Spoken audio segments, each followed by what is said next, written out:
Hi, Officer Neighbors was brought to the scene at Wild Bull Bar and Grill of a possible homicide or suicide up for a victim in his between his 20s and 40s.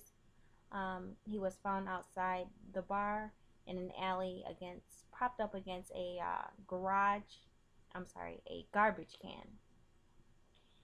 Um, we did have a witness come forward named Matt Huddock, also white, one of the managers inside the bar and grill, who noticed an altercation that took place between him and the suspect, Frank Thurston, who saw an altercation take place and said that it had to be around 12:30 a.m.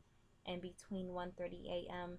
because after that he had witnessed that Frank Thurston had left at this point. Um, the suspect was described as about 6 foot, between 6 foot and 6'5", a little over 200 pounds, muscle build, short hair, blonde, white Caucasian male, also belonging to a biker gang called Hells Angels, by identifying that by the logo that was on his chaps, as well as the motorcycle he was riding. During this time, we were able to locate Frank Thurston. We did take him in and Mirandize him at this time, advised that we would be holding him or detaining him, and we did go ahead and use certain techniques. We tried to appeal to his behavior and to his um, greater sense of self and ask him questions in regards to the victim. Had he known him? What was the altercation about? Trying to help himself in regards to trying to get a confession.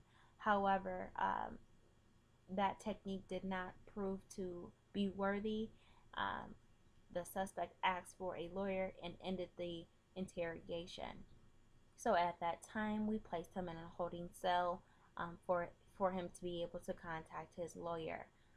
We did use that method to try to appeal to his needs, just because he has already been uh, in the system, in the criminal justice system before, with prior offenses pending against him before, and they have always been thrown out, as well as his association with the motorcycle club and what they're known for in the community.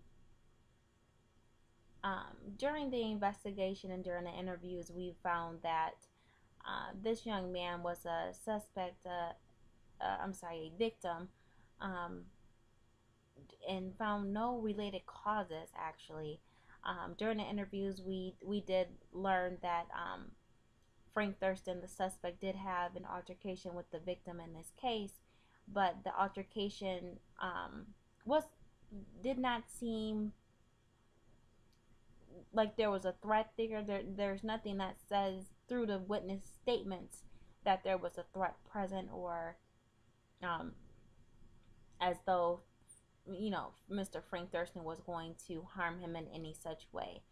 Um, However, that we are unclear due to the examination by the investigator on the scene. Uh, he ruled that there was no foul play. They at this point could not find any bruisings or any trauma done to the victim.